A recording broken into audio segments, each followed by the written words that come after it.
पैदाइश के दिन दोस्तों के साथ बर्थडे मनाते हैं। मैं एक दिन आ रहा था, देखा कि कुछ नौजवान स्कूल के मोटरसाइकिल पे केक काट रहे हैं और गाना बजा रहे हैं, दूसरे को केक खिला रहे हैं।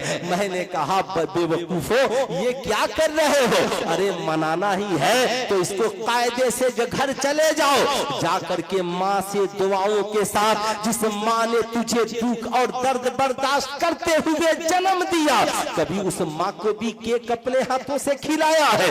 आज ताज्जुब होता है। ऐ मेरी कौम का नौजवान, होना तो ये चाहिए कि जिस माँ ने तेरी विलादत के वक्त न जाने कितने दर्द महसूस किए, जिस माँ ने 9 माह तुझे पेट में खूने जिगर पिलाया, जिस बाप ने बचपन से लेकर जवानी तक तुझे अपनी कमाई तेरी मोहब्बत में कुर्बान कर दी, आज जब तू जवान हुआ तो माँ बाप को छोड़कर दोस्तों के साथ मजलिसें सजाता है, माँ बाप को छोड़ करके अय्याशों के साथ मजलिसें सजाता है। माज़अल्लाह कोई शराब की पार्टी कर रहा है, कोई पैदाइश के मौके से दोस्तों के साथ डिनर पार्टी कर रहा है, नाच गाने की पार्टियां कर रहा है। ऐ मेरी कौम के नौजवान, गुनाहों के दलदल से निकलो, इस्लाम के दामन में आओ। जिस दिन तेरी पैदाइश का दिन आए ना, उसे जायज तरीके से मनाओ। सबसे पहले माँ के पास जाओ, जो अल्लाह तुझे मयस्सर करे तोहफा लेकर जाओ। कहना माँ ये तोहफा तेरे लिए है, अब्बा हुजूर ये तोहफा तेरे लिए है। माँ कहेगी बेटा आज का दिन क्या है? कहा माँ याद करो, आज ही के दिन मैं तेरे पेट से जन्म लिया था, तूने मेरे लिए कितनी तकलीफें उठाई है, माँ ये तोहफा तेरे लिए है। माँ मुस्कुराएगी, कहना माँ दुआ कर दे, सुना है दुनिया में किसी की दुआ कबूल हो या ना हो, मगर माँ बाप दुआ कर दे तो औलादों के हक में मकबूल हो जाती है। ए मेरी माँ मेरे लिए दुआ कर दे। सुल्तान रजा कहना चाहेगा, ऐ मेरी कौम के शहजादों याद रखना, अगर आपने ऐसा नहीं किया तो आज हमारी कौम की बेटियों ने इज्जत को इज्जत समझना छोड़ दिया है, नौजवानों ने अपनी जिंदगी को नबी का गुलाम बनाना छोड़ दिया है। आज लड़कियां अपनी चॉइस से माँ बाप की इज्जत को रौंदते हुए घर की बाहर दहलीज पे, घर की दहलीज से बाहर कदम निकाल रही है।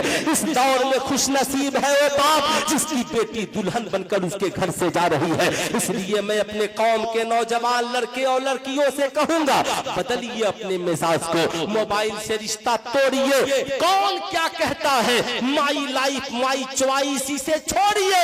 आपको अल्लाह ने ये हसीन आंखें दी है, आपको इतना खूबसूरत बनाया है, ये पर्सनालिटी और जिंदगी दी है। आप ये मत सोचिए कि मैं अपनी जिंदगी अपनी मर्जी से गुजारूंगी या गुजारूंगा, बल्कि ये कहिए मौला आंखें तूने दी है, जिंदगी तूने दी है। मौला ए मालिको मौला, हमें ये खूबसूरत जिस्म तूने अता किया है। ए मौला तू ही बता मैं जिंदगी किसके मुताबिक गुजारूं? तो रब फरमाता है, लक़द कान लकुम फी रसूलिल्लाहि उस्वतुन हसना, जिंदगी तुम्हारी हो और सीरत मुस्तफा जाने रहमत की हो, आंखें तुम्हारी हो, हया रसूलुल्लाह की हो। जिस दिन हमारी कौम ने अपनी जिंदगी को नबी की सीरत के मुताबिक गुजारना शुरू कर दिया, इंशाअल्लाह हमारी दुनिया भी हसीन होगी और हर जगह हमारे इश्क व वफा का परचम लहराता हुआ नजर आएगा।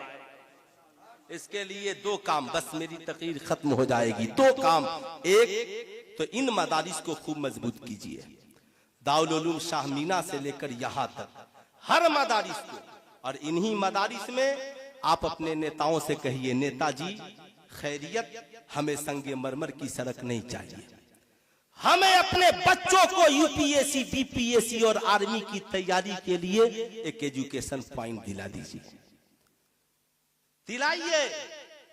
बच्चियों के लिए बाज़ाब्ता हिजाब के साथ के और इन उलमा की क़यादत में, जहां पे कौम का हर बच्चा बच्ची अपनी दुनियावी तालीम की प्यास को भी, लड़कियां भी इज्जत व आबरू से पढ़ें और लड़के भी इज्जत व आबरू के साथ पढ़ें।